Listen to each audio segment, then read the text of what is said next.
이런 자폐 스펙트럼 장애는 이런 소화기에 이런 사회적 상호작용이 제대로 되지 않는 부분들, 언어나 비언어적인 이런 소통이 잘 안 되는 부분들, 혹은 반복적인 상동적인 행동, 관심을 특징으로 하는 질병이라고 볼 수 있습니다. 자폐적인 것들은 다양하긴 한데, 이런 공감 능력이나 이런 주변 상황에 대한 인식보다는 자기 상황에만 과몰입되어 있기 때문에 이런 자기 중심적인 모습들, 다른 사람의 감정이나 이 지금 분위기에서 내가 어떻게 행동해야 되는지, 어떻게 배려해야 되는지, 이제 저 사람 기분이나 마음은 어떨지에 대한 이런 정서적 소통, 또 감정 교류, 그런 상황 파악 능력 등이 매우 좀 부족하거나 결여되어 있다라고 볼 수 있겠죠. 보통은 36개월 이전 까지는 1차적인 발달 시기로 보기 때문에 자폐에 대한 오진율이 높을 수 있습니다. 병원 갔더니 자폐라고 하고 또 다음에 갔더니 아니라고 할 수도 있어서 1차 36개월까지는 좀 더 지켜볼 수 있고, 왜냐하면 아이들마다 발달 속도도 다를 수 있고요. 뭐 소근육이나 대근육이나 언어 발달이나 빠른 부분들이 있을 수 있다 보니까 1차 시기까지는 지켜볼 수 있으나, 그러나 가급적이면 뭐 20개월에서 30개월 사이, 보통은 아이들이 서너 단어 정도로 자기 자신을 표현하면서 발달하는 시기에 좀 유의미하게 더디거나, 또 매우 아이가 좀 일반적이지 않은 모습들, 뭔가는 자극을 줘도 크게 반응하지 않거나, 웃어야 될 때 웃지 않고, 또 반응해야 될 때 반응이 제대로 나오지 않거나 할 때, 또래랑 어울림이 있을 때 매우 좀 동떨어져 보일 때, 뭐 아이들이 그 시기에 막 교류를 하진 않지만 그래도 또래 문화 속에 있을 때 일반적인 또래 아이들과 비슷하게 유사하게 행동하고 반응을 하는지, 우리 아이만 왠지 다른 모습이나 반응이 보여지는지도 체크해 가셔서,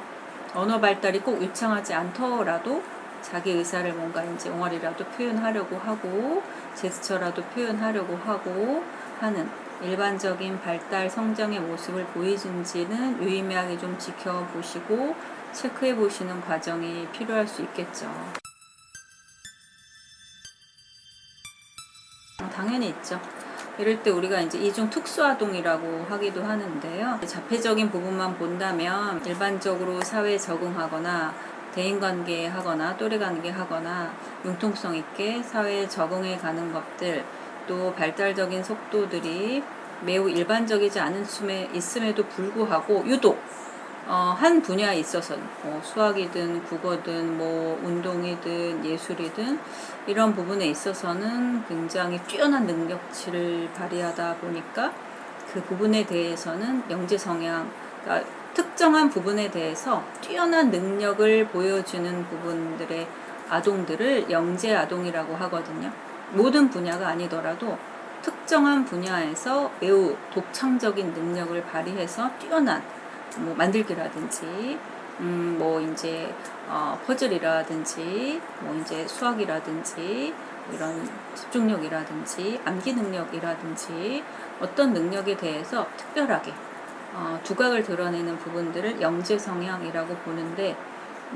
이런 영재 성향들이 있으면서 그런데 아까 말씀드린 대로 자폐적인 성향 때문에 자기 안에 세계에 갇혀 있다 보니까 자신의 이런 특출나고 독창적이고 독특한 이런 능력치를 세상과 더불어서 같이 조화를 이루면서 발현시킬 수 있는데 이제 제한이 될 수 있는 거죠. 이런 것들이 잘 사회 속에서 활성화되고 성장할 수 있으면 굉장히 유능한 뛰어난 이제 영재 성향이다라고 볼 수 있는 거고, 그런 한 분야의 뛰어난 능력과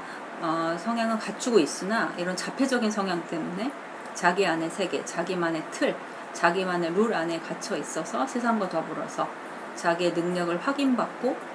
또 그것들을 통해서 성장할 수 있는 계기와 기회가 매우 제한될 수 있는 부분들을 자폐와 영재 성향이 같이 있는 이중 특수아동이라고 볼 수 있겠죠.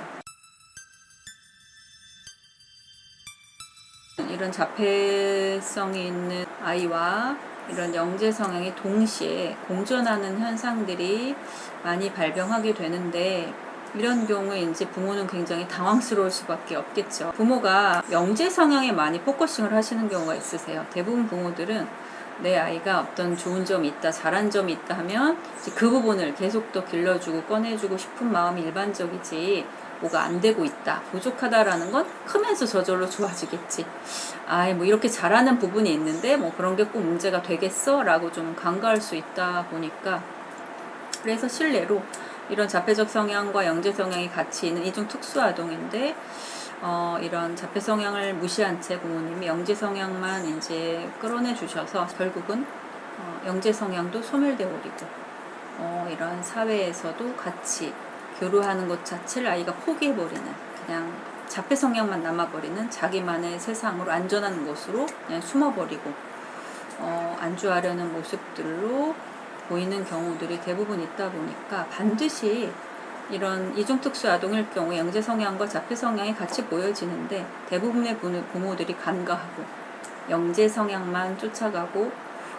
키워내 줬을 때는 그 성향만 잘 발휘가 돼서 사회에 또 아이가 잘 성장하고 발달할 수 있는 계기로 되면 너무 좋겠으나, 대부분 그러긴 쉽지 않으세요. 반드시 이렇게 처리 안 한 부분들이 결국은 모든 걸 잃게 되고 강점을, 영재 성향을 소멸케 되는 경우가